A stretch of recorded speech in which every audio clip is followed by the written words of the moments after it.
Students, welcome in ASC starter. Dear students, मैं आपको संस्कृत का जो मिड टर्म का सैम्पल पेपर है ना संस्कृत का, वो करवाने जा रहा हूँ। और ये 3 घंटे का आपका रहेगा, 80 मार्क्स का है। इसे ना 4 पार्ट्स में डिवाइड किया गया है। पहले पार्ट में आपकी अनसीन पैसेज है, दूसरे में रचनात्मक कार्य यानी कि आपको पत्र लिखना है, चित्र बनाना है, और भी है। तो वो देखते हैं क्या क्या। और आपको गाँव में 25 नंबर की आपकी ग्रामर है, और खंड घ में आपका 30 मार्क्स का जो है ना वो आपकी किताब में से है।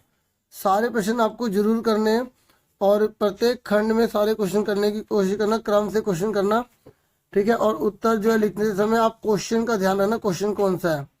तो आगे सुनो, पहला जो आपका अनसीन पैसेज है ना 10 नंबर का, तो उसके बारे में आपको मैं यहाँ ब्रीफली बताता हूँ, फिर इसके क्वेश्चन आंसर फटाफट करते हैं। यहाँ बता रहे कि विधात्रा निमित्तम इयम सृष्टि अतीव सौंदर्यमयी। विधाता ने ये जो पृथ्वी है बहुत ही सुंदरता से बनाई है, बहुत सुंदर बनाई है। और प्रकृति की जो शोभा है ना यहाँ पर बहुत ही हमें अच्छी लग रही है, मतलब बहुत सुंदर प्रकृति है। परम निरंतरम विकासशील मानवीय विकासेन सह प्रदूषणमपि वर्धित। लेकिन इतनी बड़ी मात्रा में मनुष्य विकास कर रहा है, तो इससे क्या हो रहा है, प्रदूषण भी लगातार बढ़ता चला जा रहा है। वर्धित मतलब बढ़ता चला जा रहा है, और इससे हमारे स्वास्थ्य को बहुत ज़्यादा हानि होती है। वायु प्रदूषण, ध्वनि प्रदूषण, जल प्रदूषण, ये 3 प्रकार के प्रदूषण है जिसे हमें यहाँ पर बताया गया, और जो वातावरण को बहुत ज़्यादा दूषित करते हैं। और ये कह रहा है कि जो वायु प्रदूषण है ना, वो जब हम लेते हैं ना, हमारी सांस में बहुत ज़्यादा दिक्कत आ जाती है, कठिनाई आ जाती है, और हमें बहुत दिक्कत होती है। ये कह रहे हैं सर्वेशाम स्वास्थ्याय हानिकर सिद्धति, और ये हमारे स्वास्थ्य के लिए बहुत ज़्यादा नुकसानदायक है। फिर ध्वनि के बारे में बता रहा है कि जो ध्वनि प्रदूषण है ना, मार्ग से जो गाड़ियाँ चलती हैं उनका बहुत शोर होता है, और बहुत सारे यंत्र चलते हैं जिसकी वजह से, बहुत ज़्यादा शोर होने की वजह से अनेन श्रवण शक्ति हानि भवती, मतलब हमारे कानों को वो खराब कर देता है, कानों की शक्ति को खत्म कर देता है। ये कह रहा है। और जो प्रदूषित जल का उपयोग आप देख सकते हैं हर जगह हो रहा है, और जो कि बहुत नुकसानदायक है। ये कह रहा है कि हमारे को एक जिम्मेवारी से काम लेना चाहिए, हमारा कर्तव्य है कि हम इस पर ध्यान दें और वातावरण का निर्माण हम करें, ठीक है। क्योंकि वायु प्रदूषण अगर होगा तो हमारा स्वास्थ्य ही नष्ट हो जाएगा, और हमें ऐसा नहीं होने देना है, ठीक है। चाहे ध्वनि प्रदूषण हो या जल प्रदूषण हो, हमें इन सबको रोकना होगा। और अगर हम सब रोकेंगे, ये सब मिलजुल कर ही हो सकता है, और अगर हम ऐसा करेंगे तो हम सब सुखी हो सकते हैं, ठीक है। मैंने इसका एक एक का मतलब आपको बता दिए, कोशिश की है मैंने, ठीक है। अब फटाफट आंसर कर लेते हैं। एक पदिन उत्तरत। अब देखिए, पहले का आंसर आप खुद बता सकते हैं अगर आपने ध्यान से पैसेज को सुना है। प्रदूषणम कति विध भवति। देखो, जहाँ भी कति लिख जाता है ना, वहाँ संख्या आती है। तो ये कह रहा है कि प्रदूषण जो है कितने प्रकार का बताया गया। तो हमने अच्छे से भी यहाँ देखा था कि उसकी 3 विधियाँ बताई गई हैं, ठीक है। और कौन कौन सा वो अभी हम अच्छे से जानते हैं। तो आप सिर्फ इतना लिख के आओगे ये चीज़, ठीक है। और देखो, पेपर में करना कैसे है। आप तो देखो, अगर कहीं को संस्कृत को समझ नहीं आती तो आनी चाहिए, वैसे कोई बात नहीं। देखो, प्रदूषण से प्रदूषण काट दो, ठीक है। पर यहाँ पे काटने वाला सिस्टम भी नहीं है ना, क्योंकि आपसे बोला कितने होते हैं, और ऐसी लाइन को ये मिल भी नहीं रही। तो थोड़ा बहुत अंडरस्टैंडिंग आनी भी चाहिए, त्रिविधम, ठीक है। तो यहाँ पे बच्चों इसका आंसर तो आप समझ गए। जब संख्या बोलेगा, कति बोलेगा, तो गिनती बतानी पड़ेगी, यहाँ पर आपकी हेल्प नहीं हो पाएगी। अगला देखो, तो पहले का आंसर समझ में आ गया ना। दूसरा कह रहा है ध्वनि प्रदूषण कस्य हानि भवती। जो ध्वनि का जो प्रदूषण होता है उससे किसकी हानि होती है। अगर हिंदी में मतलब समझ में आ जाए तो हिंदी की तरह ही है, ये पैसे आराम से कर लेंगे। देखो, ध्वनि से, यहाँ पे ध्वनि के बारे में तो नहीं देखा, यहाँ देखो ये लिखा हानि हानि भक्ति भक्ति। तो यहाँ पर पूरी लाइन चल रही थी ध्वनि को लेकर, तो ध्वनि को लेकर चल रही थी। तो ध्वनि से किसकी हानि होगी, श्रवण शक्ति, मतलब कानों की सुनने की शक्ति कम होगी, हाँ है ना। तो आपको देख रहे थोड़ा बहुत पैसेज उस समय से कॉम्प्लिकेटेड है, अगर हमें उसका मतलब समझ नहीं आ रहा, समझ रहे हो ना मेरी बात। तो दूसरे का आंसर समझ में आ गया, श्रवण शक्ति। उसके बाद तीसरा है के निमिता इयम सृष्टि अतीव सुंदरमयी। किसने इस धरती को बहुत सुंदर बनाया है। तो ये तो पहली लाइन ही थी, और देखो ये मिल भी गया। देखो, सुंदरमय से सुंदरमय कट गया, अतीव से अतीव कट गया, सृष्टि से सृष्टि कट गया, इयम से इयम कट गया, निमिता से निमिता बचा के केन की जगह आ गया विधाता आ गया, विधाता आ गया, ठीक है। तो देखो, कुछ तो आसान है, ये नहीं है कि अगर कोई नहीं आ रहा तो आप उस पर टाइम लगा दो, अगला कर लो। और वैसे भी यहाँ बोला गया है कि आपको 2 ही करने हैं, हर जगह चॉइस है, आप देख लो कितने करने हैं वहाँ पर। अब कह रहे पूर्ण वाक्य, पूर्ण वाक्य मतलब होता है बच्चों पूरी लाइन लिखना। और जब पूरी लाइन लिखना तो आप देखो ये क्या लिखा, अद्यत्वे अस्माकं स्वास्थ्य हानि कथम भवती। तो अब ढूंढो ये कहाँ पर है, सेम लाइन जो है ढूंढो ये कहाँ पर है। तो आप ध्यान से देखो ये जो लिखा ना स्वास्थ्य हानि, ये लिखा, तो ये इसकी जगह ये आ जाएगा ये। ठीक है, तो ये पूरा उतार देंगे यहाँ से। ठीक है, फिर नेक्स्ट है सर्वे मिलित्वा कथम सुखीन भवाम। और जब सब मिल जाएंगे तो फिर क्या होगा, तो सुखी हो जाएंगे तो क्या होगा, है ना, सुखी हो जाएंगे सारे। देखो अगर हम सब ध्वनि प्रदूषण, जल प्रदूषण, इन सब पर अगर कंट्रोल कर लेते हैं, इस पर हम विचार विमर्श करेंगे तो हम सब सुखी हो जाएंगे। तो यहाँ से लेकर पूरी यहाँ तक आंसर था इसका।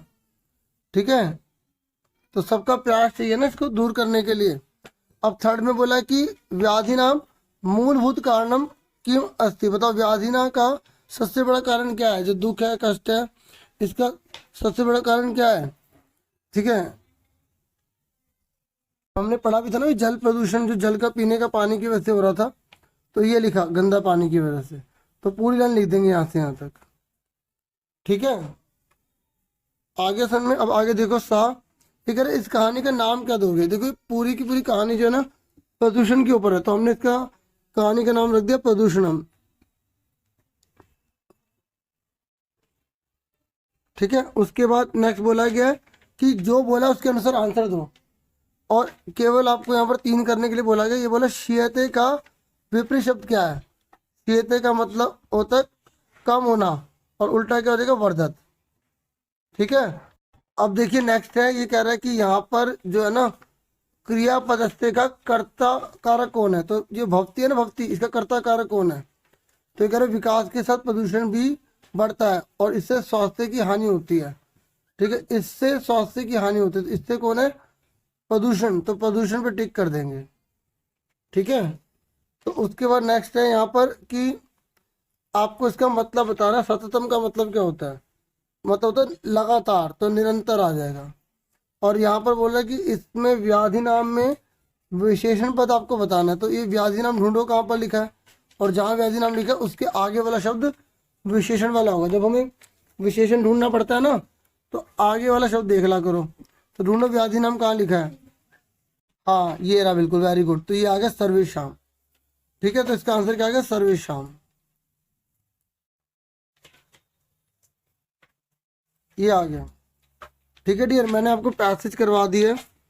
और अब मेरी बात ध्यान से सुनो, यहाँ पर आपको बोला गया कि आपको ना पत्र लिखना है, आपको अपने लैंग्वेज में पूरा लिखना होगा, और ये छुट्टी वाला पत्र है। तो मैं इस वीडियो में आपसे मोस्ट इम्पोर्टेंट जो है पत्र डिस्कस कर रहा हूँ, आप इसे अच्छे से याद कर लो। ठीक है, और अगर कुछ और आता है तो इसकी हेल्प से आप आराम से कर सकते हैं। ठीक है, और पहले मैं आपको पत्र के बारे में कुछ विशेष बातें बताऊंगा कि प्रश्न में दी गई जानकारी को ध्यान से आपको पढ़ना है। कौन पत्र लिख रहा है, किसको लिख रहा है, कहाँ से लिख रहा है, क्यों लिख रहा है, इन सभी के बारे में आपको ध्यान रखना है। और ये अगर आप ध्यान रखेंगे तो आप पत्र बहुत अच्छे से लिख पाएंगे। ठीक है, तो यहाँ पर हम एक अवकाश हेतु प्रार्थना पत्र मतलब छुट्टी के लिए, क्योंकि आपको जो पेपर में दे सकते हैं ना छुट्टी वाला ही दे सकते हैं, तो छुट्टी वाला यहाँ डिस्कस कर रहे हैं। तो अवकाशार्थ पत्रम मतलब छुट्टी के लिए आपसे पत्र लिखने को कह रहे हैं कि भवान दिलीप, आपका नाम कौन है, दिलीप है। ठीक है, और दिल्ली नगरे निवसति, आप दिल्ली के नगर में निवास करते हो। भवान स्व भ्रातु विवाहे मथुरा नगरम गंतुम इच्छति। अब क्या है कि आप अपने भाई के विवाह में मथुरा जाने की इच्छा रखते हैं। और दिन त्रय से अवकाशाय प्रधानाचार्य प्रतिपत्रम लिखतु। तो आपको क्या करना, 3 दिन की छुट्टी के लिए प्रधानाचार्य को पत्र लिखना है। ठीक है, तो पत्र लिखते समय हमने बहुत अच्छे से पढ़ लिया कि हम दिलीप हैं और हमें जो है वो शादी में जाना है, मथुरा में जाना है। ठीक है, और 3 दिन की हमें छुट्टी चाहिए, पढ़ लिया। फिर लिखना कैसे देख लो, अगर कोई भी प्रिंसिपल को हम पत्र लिख रहे हैं तो सबसे पहले ऊपर आएगा सेवायाम, फिर श्रीमान प्रधानाचार्य या महोदय। ठीक है, दोनों में से आप एक लिखेंगे। फिर आपके स्कूल का नाम आएगा, विषय किस चीज़ पर आप लिख रहे हैं, जैसे दिन त्रय से अवकाशार्थ प्रार्थना पत्रम। फिर यहाँ पर लिख देंगे महोदय। ठीक है। और अगर महिला होंगी ना तो महोदया कर देंगे। ऐसे ही यहाँ पर भी अगर प्रिंसिपल आपकी महिला है तो यहाँ पे हम महोदया कर देंगे, ठीक है। फिर आगे देखो, ये बहुत अच्छा रूल है, याद कर लो इसको। सविनयम निवेदयामी यत अहम दिलीप। तो देखो सविनय निवेदन ये है कि मैं दिलीप हूँ, 9वीं कक्षा में पढ़ता हूँ, अ वर्ग से छात्र अस्मि, और 9वीं कक्षा के अ सेक्शन में हूँ, ठीक है। और अगर आप लड़की हैं तो छात्रा कर देंगे, ठीक है। अहम परिवारेण सह स्वभ्रातु। देखो ये सारा क्वेश्चन में से ही है कि मैं अपने परिवार के साथ शादी में जा रहा हूँ मथुरा में, ठीक है, ठीक है। और एतदर्थम अगस्त मासस्य दिनांक, और जो भी तारीख होगी वो आपको लिखनी पड़ेगी यहाँ पर, ठीक है। अवकाशस्य आवश्यकता अस्ति, ठीक है। देखो कब से कब तक चाहिए, 20 से 22 तक, ठीक है। यहाँ पर जैसे आप नवंबर मास से लिख देंगे और यहाँ तारीख लिख देंगे, ठीक है। 2 और 5 लिख देंगे जहाँ जो भी चाहिए, ठीक है। और ऐसा नहीं है कि आप मैथ इस तरीके से भी लिख सकते हैं, ओके, कोई दिक्कत वाली बात नहीं। अतः अहम निवेदयामी, मैं आपसे निवेदन कर रहा हूँ, यह तो दिन त्रयस्य अवकाशम प्रदाय माम अनुगृह्णन्तु, मतलब मुझे जो अवकाश प्रदान करने की कृपा करें, ठीक है। तो उसके बाद भवदीय आज्ञाकारी छात्र, अगर आप लड़की है तो छात्रा लिख देंगे यहाँ पर, ये ब्रैकेट में आपकी हेल्प के लिए लिखा गया है। फिर यहाँ पर आपको दिलीप 9वीं कक्षा और अनुक्रमांक लिखना है, और संस्कृत के रूल से चलेंगे, दिनांक इधर लिखनी है और अपने बारे में इधर लिखेंगे, ठीक है। समझ में आ गया। अब एक देखिए मैंने आपको अच्छे से पहला वाला समझा दिया है, ठीक है। अब मैं आपको जो है ना एक और पत्र जो है वो समझाने जा रहा हूँ, ठीक है। देखो जो पहला वाला पत्र था वो आप शादी पर जा रहे थे तो आपको छुट्टी के लिए चाहिए था। अब जो ये दूसरा पत्र मैं आपको समझाने जा रहा हूँ ना, ये जो दूसरा पत्र है इसमें ना जैसे बुखार हो गया या कोई ना कोई मतलब शरीर जो है ना दिक्कत कर रहा है, इसके साथ आप स्कूल नहीं जा रहे, तो उसके रिगार्डिंग जो है हम इस पत्र में बात करेंगे। और आप डिटेल में अच्छे से समझना, ये दोनों अच्छे से कर लेना, कोई भी आएगा आप आराम से कर लेंगे, ठीक है। तो चलो अब मैं दूसरा पत्र आपको अच्छे से समझा रहे, तो ध्यान से समझिएगा।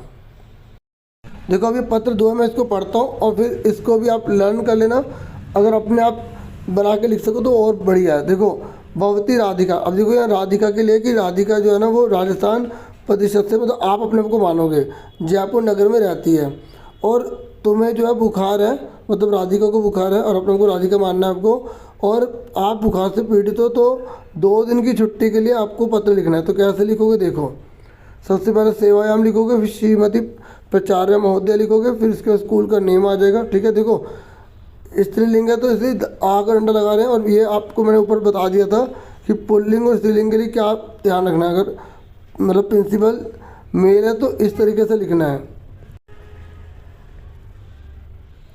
तो यहाँ पे आपके स्कूल का नाम आएगा, यहाँ पर विषय लिख के लिख देंगे किस चीज़ के लिए चाहिए, तो ये आपको क्वेश्चन में मिल जाएगा। ये लिखा ना 2 दिन की छुट्टी के लिए, तो ये सेम उतार दिया यहाँ पर, बस यहाँ पे लिख देंगे निवेदन पत्रम, क्योंकि हम निवेदन कर रहे हैं।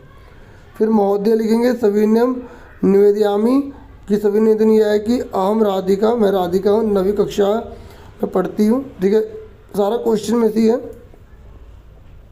सविनय निवेदयामी, सविनय निवेदन यह है कि अहम राधिका, मैं राधिका हूँ, 9वीं कक्षा अ वर्ग से छात्रा अस्मि, कि कक्षा ए में पढ़ती हूँ उसकी छात्रा हूँ। अहम ज्वरेण पीड़िता अस्मि, मुझे बुखार हो रहा है। अद्य अहम वैद्यस्य समीपम गमिष्यामि, आज मैं डॉक्टर के पास जाऊंगी। एतदर्थम अगस्त मासस्य दिनांक, इस तारीख से इस तरह से मुझे अवकाश दें। देखो अगस्त है ना, तो आप ये नवंबर कर लेंगे और यह तारीख जो है वो बदल लेंगे, ठीक है। 2 दिन की छुट्टी है, तो जैसे आज है 3 तो 4, तो 3 और 4 की छुट्टी चाहिए। तो अत अहम भवतीम निवेदयामी, और इसलिए मैं आपसे प्रार्थना करती हूँ कि दिन से अवकाशम प्रदाय माम अनुगृह्णन्तु, मतलब आप मुझे 2 दिन की छुट्टी प्रदान करने की कृपा करें। फिर भवदीया आज्ञाकारिणी छात्रा, लड़के होंगे तो छात्र कर देंगे, आज्ञाकारी कर देंगे, ठीक है। तो मैंने आपको यहाँ ऊपर बता दिया था डियर कि कैसे चेंज करना है, ठीक है। ये देख लो, तो एक पुल्लिंग के लिए और स्त्रीलिंग के हिसाब से लिखा हुआ है ताकि आपको दिक्कत ना हो। तो ये दोनों अच्छे से लर्न कर लो। ये आज की डेट लिखनी है। ठीक है, तो मैंने आपको जो है ये चित्र के बारे में बोल दिया था कि आप चित्र की वो वीडियो देख लेना। ठीक है, अब हम जो है आगे स्टार्ट कर रहे हैं। देखिए, आपको चित्र या जो यहाँ पर एक पैराग्राफ दिया जाएगा उसमें से किसी एक पर 5 लाइन लिखनी है। ठीक है, तो मैंने चित्र का बता दिया था। फिर मैंने आपको ये जो ट्रांसलेशन है, ठीक है, इनके आंसर बता दिए थे।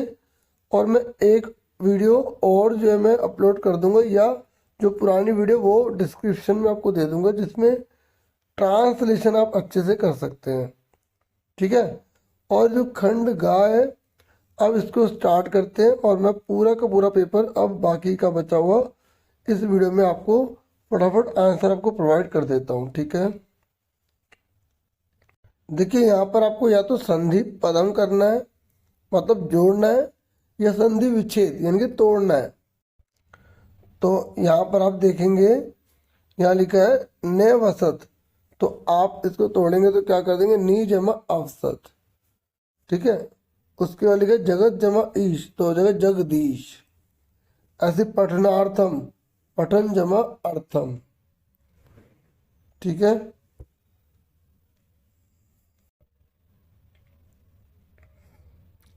ऐसे यानी क्या, पो जमा अक, तो पावक बन जाता है। देखो ये ना संधि में रूल्स होते हैं, जैसे औ हो ना, औ, तो जब हम इसको जोड़ते हैं तो वो आव बन जाता है, और अगर एक मात्रा होती ना तो वो अव बनता। ठीक है, इस तरीके से रूल्स होते हैं, वो आपको जो ग्रामर की बुक है ना, संधि और संधि विच्छेद, वो आपको याद होनी चाहिए। अभी तो फिलहाल मैं इस वीडियो में आपको आंसर प्रोवाइड कर रहा हूँ, कुछ और वीडियोस भी आपको मैंने जो प्रोवाइड किए उनके लिंक आपको डिस्क्रिप्शन में मिल जाएंगे। ठीक है, एक है अभिष्टम, तो अभी जमा इष्टम हो जाएगा। ठीक है, फिर यहाँ पर आपको जो है ना क्या, कागे की विभक्ति भरनी है आपको। तो जो यहाँ दिया होता है ना, क्रिया जो दी होती है उसके अनुसार आपको विभक्ति का यूज करना, और अगर हमें और भी जो जानकारी दी है उसके अकॉर्डिंग में हमें देखना पड़ता है। तो यहाँ पर क्रीडंती है बहुवचन है, तो छात्रा आएगा, छात्रा क्रीड़ा क्षेत्र क्रीडंती, छात्र जो है ना वो क्रीड़ा क्षेत्र में खेलते हैं। और वयम, हम सब देवम नमामो, हम सभी देवता को नमन करते हैं, नमस्कार करते हैं।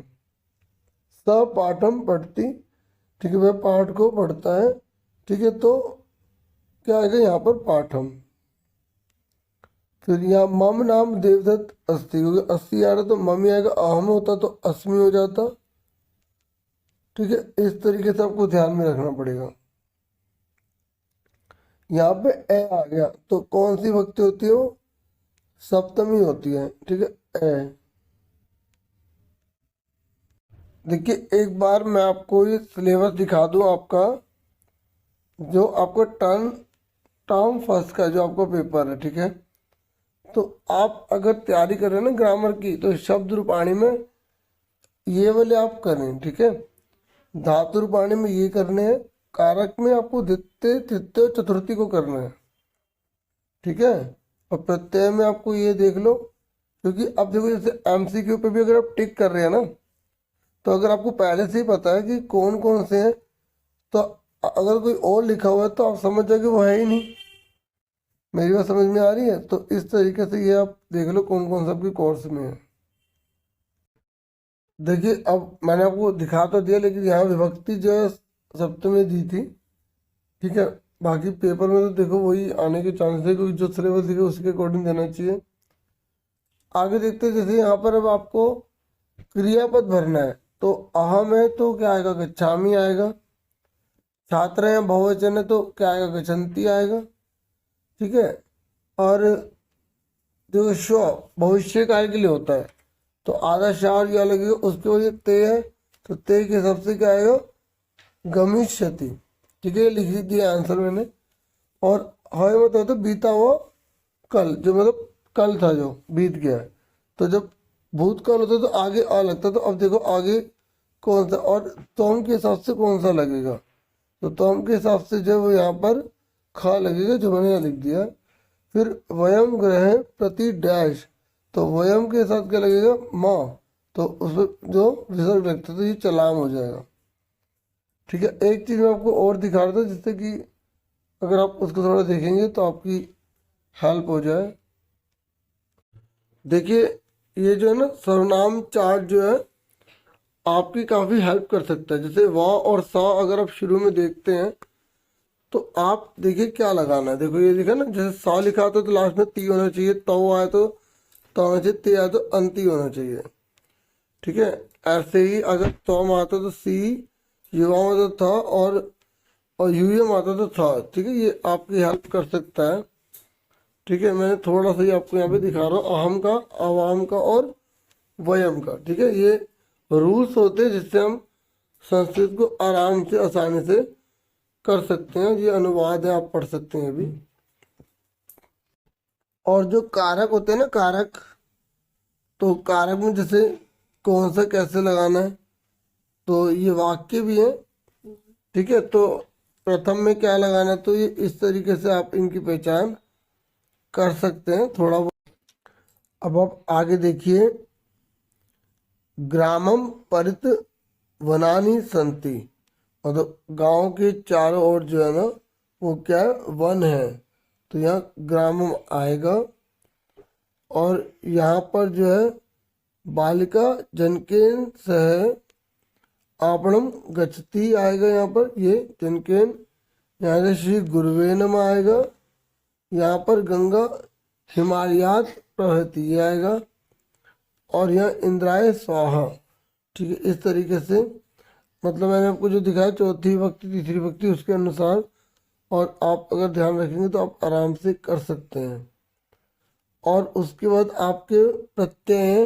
ठीक है, तो प्रत्यय वाला देखो, जैसे ये लिखा ना विलो के, तो ये जो आधा कार या देख रहे हो तो ये लयप में होता है। ठीक है, वी लोक्री जमा लयप। और ये जो कत्वा है जो जुड़ता है ना, तो ये बन जाता है काट जाता है, मतलब ये शीतवा बन जाएगा। ठीक है, और गंतु है तो ये जो हटेगा ना, तो गम जमा जो तू है ना, तू, ये तू ऊपर ये माँ लगा हुआ है, तो ये जब माँ लगा तो जब इसको हटाएंगे तो तुमन बन जाता है, तो ये होगा गम जमा तुमन।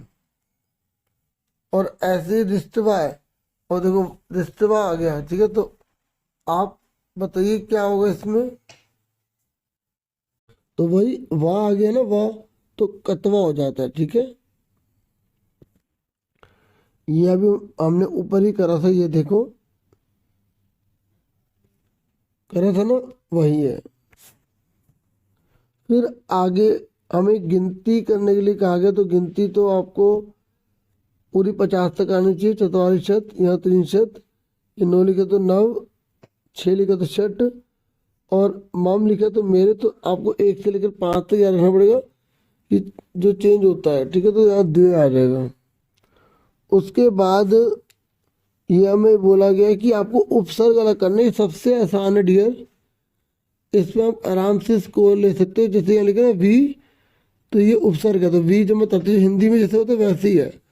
देखो इसमें कोई चेंज नहीं होता। देखो जो प्रत्यय होते हैं वो कितने अलग होते हैं, ये जो मैंने अभी आपको प्रत्यय बताया, जब हम विलोक्य लिख रहे थे तो वी जमा लोक जमा लय पा रहा था, और जब शी जमा कत्वा करे तो काय गायब होगा, तो शीतवा बन गया है ना।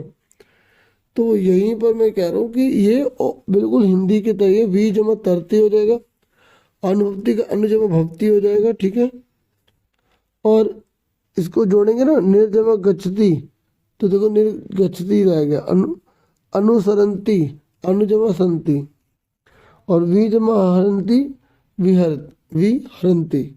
उसके बाद नेक्स्ट है 12वां क्वेश्चन है। इसमें आपको ना कोष्टक में दे रखे हैं शब्द, और आपको शुद्ध जो अव्यय है वो भरना है वाक्य के हिसाब से। और अव्यय पता है क्या होते हैं, जो किसी भी लिंग किसी भी वचन के साथ लग जाते हैं और परिवर्तित नहीं होते हैं, तो आपको सही अवयव छांटना है। ठीक है, तो जैसे तुम कस्से क्या आएगा पे पुरतः गच्छसि, और यहाँ पर क्या आएगा डैश अशोक राजा आसीत, तो क्या पूरा, मतलब जैसे पहले के जमाने में है ना। और डैश निर्णय न करणीय, तो सहसा मतलब हमें अचानक निर्णय जो है कभी नहीं करना चाहिए। कक्षायाम डैश तिष्ठ, तो क्या आएगा तुष्णीम, मतलब चुप होकर जैसे बैठना चाहिए। कला डैश करो मतलब माँ मतलब मत करो, लड़ाई नहीं करनी।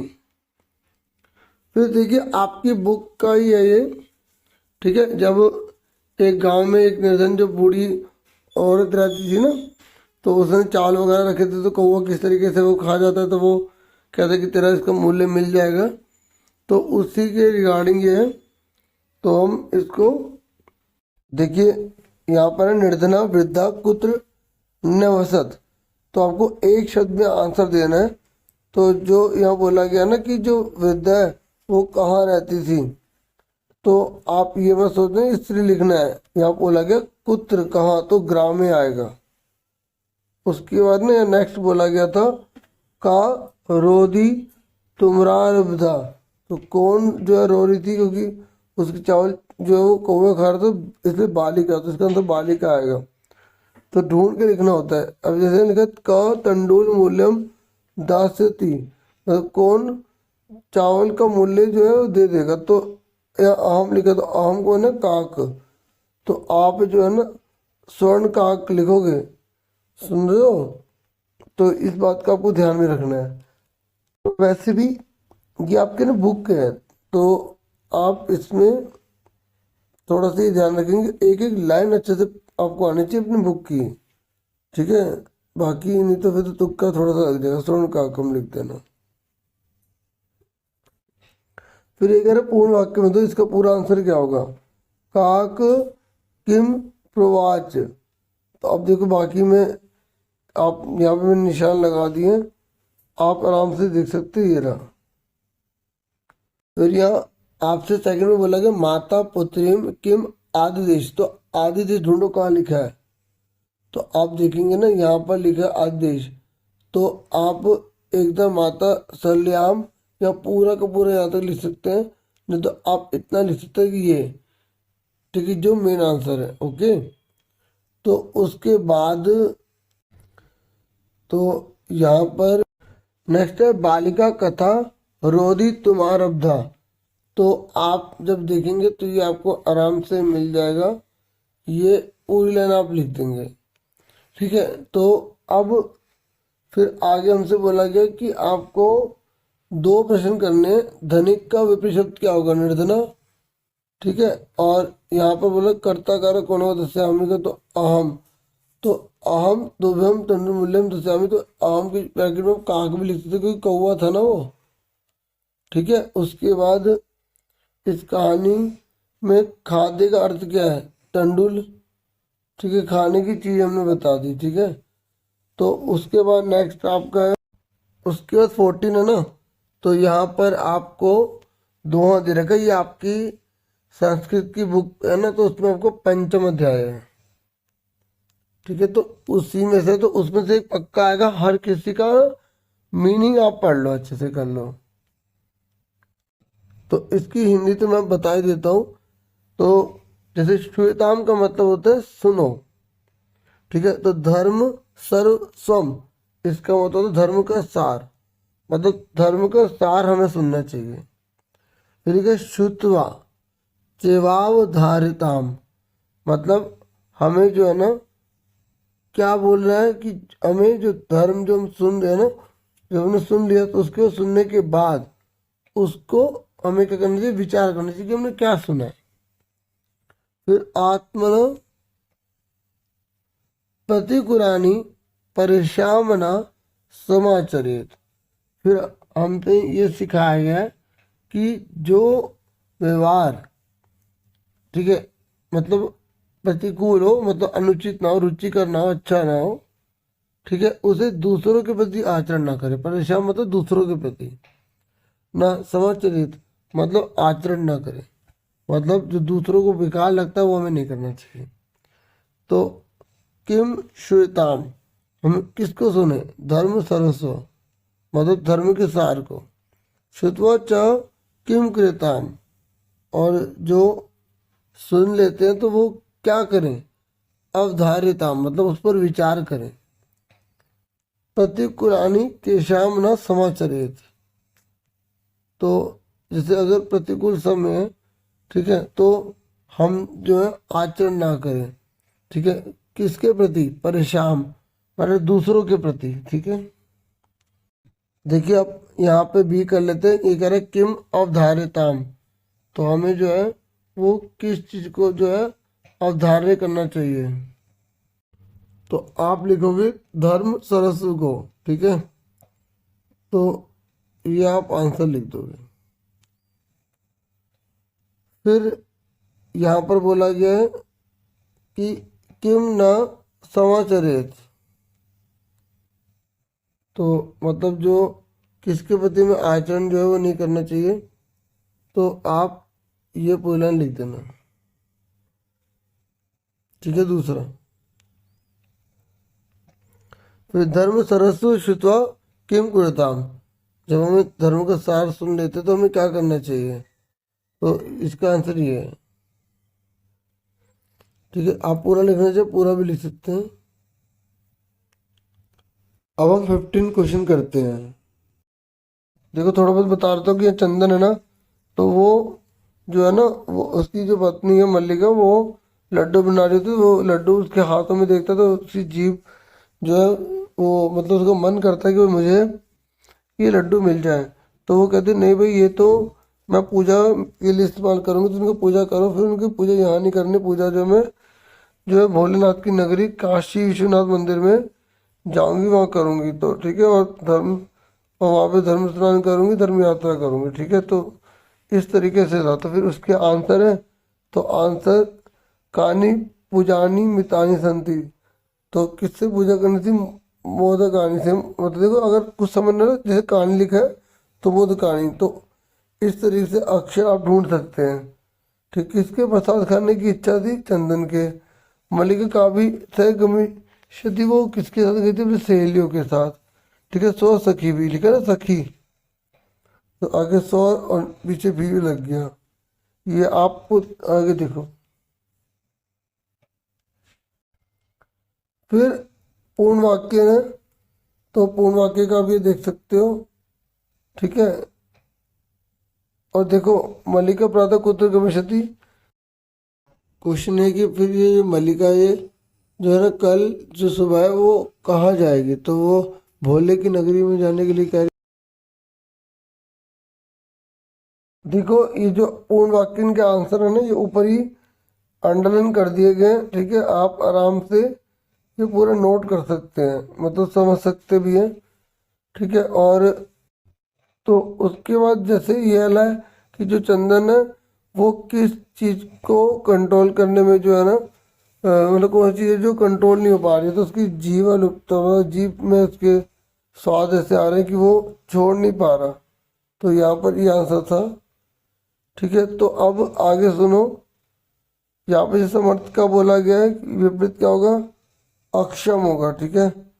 बुक में या पैसेज में जो लिखा वो लिखना है। और इसमें संति का क्या मतलब है, संति किसके लिए हुआ है, पितानी मौत कहानी के लिए। तो ऐसे डियर स्टूडेंट्स, एक शब्द अगर आएगा तो एक बार लिखना है, पूर्ण वाक्य रहेगा तो पूरी लाइन होगी, ठीक है। तो ये आंसर आप आराम से मैच कर सकते हैं, और ये आंसर के प्रश्न है और ये बुक से आएंगे, तो आपको ये याद होने चाहिए। और उसके बाद आपका एक श्लोक है जो अन्वय है, जो काफी सही रहता है, इजी रहता है, ठीक है। तो अन्वय आपको इसी में देख के भरना होता है, तो जो आसपास अक्षर है तो स्टेंजा में ढूंढो और आप आंसर आराम से कर सकते हो।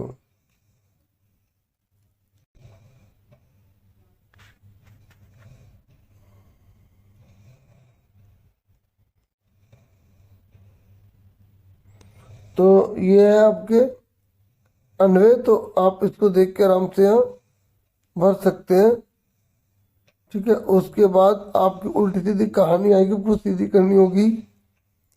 तो यहाँ पर फिलहाल मैं सिर्फ आपको आंसर दिखा रहा हूँ, ये पहला है, ठीक है। दूसरा ये है, ठीक है। तो इसमें जैसे है कि भ्रांत क्वेश्चन बाला अस्ति, तो ये मैं केवल आपको लाइन इसकी दिखा सकता हूँ, आप इसको सीधी करके चैप्टर जरूर पढ़ ले, क्योंकि चैप्टर के अंदर से लाइन लिखी आएगी, जो भी लिखेगी उसको लाइन से लगाना होगा। अब रसाला को क्या बोलते हैं? आम्र बोलते हैं। और शताम को क्या बोलते हैं? सजनाना। ठीक है। और मरालय क्या होगा? हंस, कुकरम, श्वास। उसके बाद ये लास्ट देख लो क्या है, विलोम शब्द है। जैसे मृदुम का होता है कठोरम। ठीक है। अपूर्व का क्या होता है? पूर्व। और मूर्खा नाम है ना, तो मूर्खा नाम का हो जाएगा विदुषाम। और खिन्न है ना, खिन्न, तो खिन्न का उल्टा हो जाएगा प्रसन्न। तो डी स्टूडेंट इतना ही था सैम्पल पेपर में। बाकी मैंने थोड़ी बहुत कोशिश की है कि आपकी हेल्प हो सके। आप वीडियो को लाइक, चैनल को सब्सक्राइब कर सकते हैं। Thank you for watching.